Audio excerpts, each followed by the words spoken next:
Assalamualaikum warahmatullahi wabarakatuh. Kaum muslimin rahimakumullah, sampai jumpa lagi di Kitab Kuning Channel. Sahabat muslim, biasakan menonton video ini sampai selesai, agar tidak terjadi salah pemahaman. Sahabat muslim, untuk mensupport channel ini, jangan lupa subscribe, like, and comment. Saya doakan semoga sahabat semua mendapatkan rizki yang berkah, selalu dalam lindungan Allah Subhanahu wa Ta'ala. Amin. Bismillah, mari kita simak pembahasan video kali ini. Kisah pertemuan Nabi Musa alaihissalam dan Nabi Khidir alaihissalam, ditegur Allah Subhanahu wa Ta'ala akibat merasa paling alim. Kisah ini bermula saat Nabi Musa alaihissalam ditanya oleh kaum Bani Israel tentang manusia yang paling alim di muka bumi. Dijawab oleh Nabi Musa, tidak ada lagi yang paling alim di muka bumi selain aku. Akibat jawaban itu, Nabi Musa ditegur Allah. Tak hanya itu, Allah juga menurunkan wahyu kepadanya, sesungguhnya, aku memiliki seorang hamba di pertemuan dua samudera yang lebih alim darimu. Nabi Musa menjadi penasaran, wahai Tuhanku, bagaimana aku bisa bertemu dengannya? Allah menjelaskan, bawalah olehmu seekor ikan, lalu simpan dalam keranjang. Di mana ikan itu menghilang, di sanalah hamba itu berada. Hamba dimaksud tak lain adalah Nabi Khidir alaihissalam. Singkatnya kisah, Nabi Musa mengambil seekor ikan lalu memasukkannya ke dalam keranjang. Setelah itu, dirinya berangkat ditemani seorang pemuda muridnya yang bernama Yusya ibn Nun. Tibalah keduanya di sebuah batu besar. Tetapi bermaksud untuk merebahkan kepala sejenak, keduanya justru tertidur. Sementara ikan yang ada dalam keranjang mulai meronta, hingga akhirnya keluar dan terjatuh ke lautan. Kejadian ini pun diabadikan dalam Al-Quran dalam surat Al-Kahfi, lalu ikan itu melompat dan mengambil jalannya ke laut. Ketika Nabi Musa terbangun, kawannya lupa mengabarkan kepadanya tentang keberadaan ikan. Keduanya justru melanjutkan perjalanannya selama sehari semalam. Keesokan harinya, Musa baru berkata kepada muridnya, bawalah kemari makanan kita, sesungguhnya kita telah merasa letih karena perjalanan kita ini. Semula memang Nabi Musa seperti yang tidak mendapati rasa letih, hingga tibalah di tempat yang diperintahkan Allah dan bertanya demikian. Muridnya lantas menjawab, tahukah engkau tatkala kita mencari tempat berlindung di batu tadi, sesungguhnya aku lupa bercerita tentang ikan itu dan tidak ada yang melupakanku kecuali setan dan ikan itu mengambil jalannya ke laut dengan cara yang sangat aneh. Benar sekali, ikan itu mengambil jalannya di laut, sehingga Musa dan muridnya pun terheran-heran. Musa kembali berkata, itulah tempat yang kita cari. Akhirnya, keduanya pun kembali mengikuti jejak mereka semula. Keduanya menyusuri jejak mereka semula, hingga sampai lagi di Baru Besar. Tiba-tiba ada seorang pria yang berselimutkan sebuah kain. Musa pun mengucap salam dan dijawab oleh pria berselimut yang belakangan dikenali sebagai Khidir itu, bagaimana salam di tempatmu? Musa lalu memperkenalkan diri, aku adalah Musa. Ditanya oleh Khidir, apakah Musa kaum Bani Israel? Musa menjawab, benar, aku menemuimu agar engkau mengajariku sebuah ilmu. Kemudian, Musa meminta izin untuk mendampingi dan mengikuti Khidir.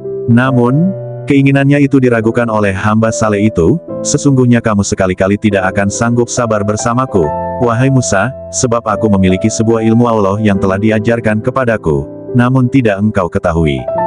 Begitu juga engkau memiliki ilmu Allah yang telah diajarkannya kepadamu, tetapi tidak aku ketahui. Musa pun berusaha meyakinkan Khidir, insya Allah engkau akan mendapati aku sebagai orang yang sabar, dan aku tidak akan menentangmu dalam sesuatu urusan pun. Secara tidak langsung, Khidir menjanjikan kepada Musa bahwa kemampuannya untuk bersabar ditentukan oleh perkenan dan kehendak Allah. Tak lupa, sang hamba memberi persyaratan kepada Musa agar tidak bertanya apa-apa kepadanya sampai dirinya menjelaskan semua alasan di balik apa yang dilakukannya. Jika engkau mengikutiku, janganlah engkau menanyakan kepadaku tentang sesuatu apapun, sampai aku sendiri menerangkannya kepadamu. Berjalanlah Nabi Musa dan Nabi Khidir menyusuri pinggiran pantai. Saat ingin menyeberangi pantai yang lain, keduanya mendapati kapal kecil yang tengah mengangkut para penumpang. Untungnya, para awak kapal telah mengenali Khidir. Singkatnya, mereka pun membawa Khidir dan Musa menuju pantai yang dituju tanpa diminta imbalan apapun. Di saat demikian, keduanya melihat seekor burung yang hinggap di pinggir kapal. Lalu sang burung meminum sedikit air laut dengan paruhnya. Khidir berbisik kepada Musa, "Demi Allah, tidaklah ilmuku dan ilmumu di sisi Allah kecuali seperti air laut yang diambil burung itu dengan paruhnya." Saat keduanya berada di dalam kapal, Nabi Musa merasa heran luar biasa karena melihat Khidir melubangi kapal tersebut dengan melepas salah satu papannya. Musa pun lupa dan ingkar akan janjinya. Dalam pikirnya, setiap kerusakan di muka bumi adalah kejahatan. Dan kejahatan lebih berat lagi karena dilakukan kepada orang-orang yang telah berbuat baik kepada dirinya. Nabi Musa lantas menanyakannya, "Mengapa engkau melubangi perahu itu yang akibatnya akan menenggelamkan penumpangnya? Sesungguhnya engkau telah berbuat satu kesalahan besar." Di sana Khidir mengingatkan Nabi Musa akan janjinya, "Bukankah aku telah berkata, sesungguhnya engkau sekali-kali tidak akan sabar bersama dengan aku?" Pertanyaan Nabi Musa yang pertama dilakukannya karena lupa, sebagaimana yang disampaikan dalam Rasulullah Shallallahu Alaihi Wasallam. Keduanya pun melanjutkan perjalanan. Namun, Nabi Musa kembali melihat keanehan yang dilakukan Khidir saat mengambil seorang anak kecil yang sedang lucu-lucunya dan aktif bermain, kemudian menidurkannya. Anak itu lalu disembelih dan kepalanya dipisahkan dari tubuhnya. Melihat hal itu, lagi-lagi Musa tak mampu bersabar. Ia kembali mengingkari janjinya. Padahal, dirinya tahu akan janji yang telah disampaikannya, "Mengapa engkau membunuh jiwa yang bersih, bukan karena dia membunuh orang lain? Sesungguhnya engkau telah melakukan suatu yang mungkar." Khidir pun melontarkan teguran yang sama kepada Musa, "Bukankah aku telah berkata, sesungguhnya engkau sekali-kali tidak akan mampu sabar bersamaku?" Khidir pun melontarkan teguran yang sama kepada Musa, "Bukankah aku telah berkata, sesungguhnya engkau sekali-kali tidak akan mampu sabar bersamaku?" Di sini Musa pun menyadari jika dirinya tidak akan mampu lama-lama menemani Khidir, sang hamba yang saleh itu. Ia tak kuasa melihat setiap kejadian yang dialaminya, sementara dirinya terdiam. Keadaan itu kembali kepada dua hal. Pertama, kembali kepada tabiat Musa. Sebagai sosok yang berjiwa pemimpin, Musa mungkin sudah terbiasa kritis atas setiap apa yang telah dilihatnya. Di saat yang sama, ia tidak terbiasa berdiam diri ketika melihat perkara yang tidak disukainya. Kedua, syariat Musa tidak membenarkan pembunuhan terhadap seorang anak, kemudian membiarkan pembunuhnya, bagaimanapun keadaan pelakunya. Artinya, dalam hal ini, Nabi Musa mengakui kesalahan yang dilakukannya terhadap Khidir. Karenanya, ia kembali meminta kesempatan yang ketiga dan berjanji, jika kembali bertanya sesuatu, dirinya berhak untuk berpisah dan ditinggalkan Khidir. Mereka pun melanjutkan perjalanan sampai di suatu kampung yang penduduknya kikir. Mereka berdua mencari orang-orang yang berkenan menjamu. Namun, tidak mendapatinya seorang pun. Meski demikian, Khidir tetap memperbaiki sebuah dinding rumah di kampung tersebut yang nyaris roboh. Lagi-lagi merupakan perkara aneh. Mereka diketahui sebagai kaum yang kikir, namun Khidir mau memperbaiki dinding rumah mereka tanpa mendapat imbalan apapun. Disinilah Musa sudah memilih untuk berpisah dengan Khidir. Hal itu ditunjukkan dalam pertanyaannya tentang alasan mengapa Khidir mau memperbaiki rumah para penduduk kampung itu tanpa imbalan sedikit pun. Padahal, dari mereka tidak ada yang mau menyambut dan menjamu. Seandainya Musa bersabar dalam mendampingi Khidir, tentu Nabi Musa akan mendapatkan banyak keajaiban dan rahasia yang dialaminya. Sayangnya, Nabi Musa memilih berpisah setelah Nabi Khidir menjelaskan rahasia di balik semua yang dilakukannya. Adapun perahu itu adalah milik orang-orang miskin yang bekerja di laut. Maka, aku bermaksud membuatnya cacat karena di hadapan mereka ada seorang raja, zalim, yang merampas setiap perahu, yang terlihat masih bagus jelas Nabi Khidir pada Musa. Adapun anak, yang aku bunuh itu, kedua orang tuanya mukmin dan kami khawatir kalau dia akan memaksa kedua orang tuanya untuk durhaka dan berbuat kufur. Maka, kami menghendaki bahwa Tuhan mereka menggantinya dengan seorang anak lain, yang lebih baik kesuciannya daripada anak itu dan lebih sayang kepada ibu bapaknya. Adapun dinding rumah itu adalah milik dua anak yatim di kota tersebut dan di bawahnya tersimpan harta milik mereka berdua, sedangkan ayah mereka orang saleh.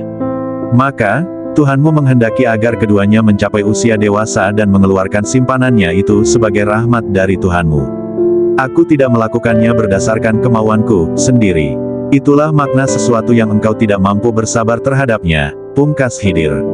Pertemuan Nabi Musa dan Nabi Khidir ini pun diabadikan Al-Quran dalam surat Al-Kahfi mulai ayat 61 sampai ayat 82. Kisahnya diriwayatkan pula oleh Al-Bukhari dalam Kitab Al-Ilm, dari Ibnu Abbas, dari Ubay ibn Ka'ab, tepatnya dalam bab Masukira Zahab Musa fi al-Bahr ila al-Khidir, juz 1, halaman 168, nomor hadits 74. Diriwayatkannya pula dalam bab Al-Khuruj fi Talab al-Ilm, juz 1, halaman 174, nomor hadits 78, dan dalam bab Mayustahab liyal alim iza suila ayu al-nas alam. Fayakilu al-ilm ilallah, juz 1, halaman hikmah kisah Nabi Musa dan Nabi Khidir. Dari kisah di atas ada sejumlah pelajaran yang dapat dipetik. Kita sangat dianjurkan untuk berdiskusi atau berdialog dalam urusan ilmu. Seorang alim diwajibkan menyebarkan ilmu yang dimilikinya kepada orang lain. Perjalanan menuntut ilmu merupakan perjalanan istimewa. Nabi Musa sendiri menempuh perjalanan yang cukup melelahkan demi menemui seorang yang lebih alim dari dirinya. Kedudukan dan keutamaan dirinya tidak sampai menghalangi Musa untuk menemui dan mengikuti orang yang diharapkannya memberikan ilmu. Kita disyariatkan untuk melayani dan mengabdi kepada ahli ilmu dan pemilik keutamaan. Yusya ibn Nun, misalnya, ia mengabdi kepada Musa. Begitu pula Anas ibn Malik juga melayani Rasulullah Shallallahu Alaihi Wasallam. Seorang hamba diperkenankan bercerita rasa lelah, kesulitan yang dialami, atau keadaan penyakit, dengan catatan tidak membenci atau menyalahkan takdir yang telah ditetapkan untuk dirinya. Khidir tidak mengetahui perkara gaib kecuali yang telah diberitahukan Allah kepadanya. Kisah di atas meyakinkan kepada kita bahwa Allah Maha Kuasa untuk menghidupkan sesuatu yang sudah mati, seperti menghidupkan ikan yang dibawa Nabi Musa. Melalui hadits itu, kita diajarkan untuk tetap bersikap lemah lembut kepada pengikut atau pelayan kita. Contohnya sikap Nabi Musa terhadap muridnya yang lupa mengabarkan akan hilangnya ikan. Nabi Khidir telah melubangi kapal dan membunuh seorang anak. Namun kemudian dikabarkan bahwa apa yang dilakukannya semata-mata perintah dan kehendak Allah sebagai bentuk kasih sayangnya. Seorang yang bermaksud mengerjakan sesuatu di masa yang akan datang, disunahkan mengucap, Insya Allah, yang artinya, jika Allah menghendaki. Di antara etika seorang murid atau santri di hadapan gurunya adalah menunjukkan sikap sabar dan menaati setiap perintahnya. Hadits di atas menunjukkan betapa kecilnya ilmu manusia di hadapan Allah. Di dalamnya disebutkan bahwa Khidir berkata kepada Musa, tidaklah ilmuku dan ilmumu di sisi Allah kecuali seperti air laut yang diminum oleh burung itu dengan paruhnya. Hikmah Allah yang ditetapkan bagi para hambanya ternyata tidak terlihat. Baru kemudian, hikmah yang semula dianggap buruk dan ujian oleh seseorang itu menjadi kenikmatan dan kebaikan. Allah mempersiapkan anak yang saleh dengan kesalehan orang tuanya. Dalam kisah di atas, dikatakan bahwa Khidir memperbaiki dinding yang nyaris roboh. Tujuannya untuk melindungi gudang harta yang ditinggalkan kedua orang tua untuk anak-anaknya. Kita juga harus selalu menisbahkan kebaikan kepada Allah. Di saat yang sama, kita juga tidak diperkenankan menisbahkan keburukan padanya.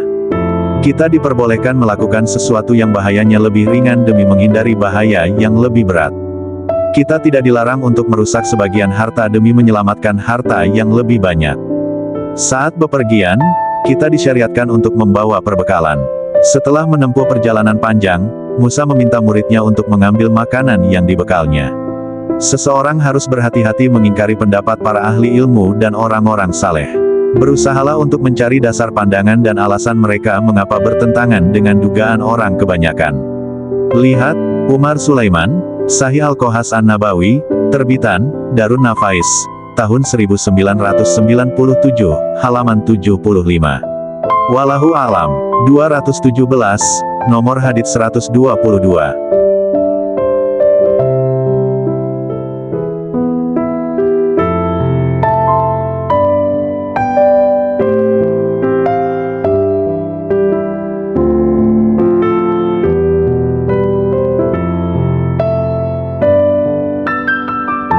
Kaum muslimin, rahimakumullah. Semoga kisah ini bisa menjadi ilmu yang bermanfaat bagi kita semuanya. Amin. Terima kasih sudah menonton video ini sampai selesai. Sampai jumpa di video selanjutnya. Jazakumullah khair. Assalamualaikum warahmatullahi wabarakatuh.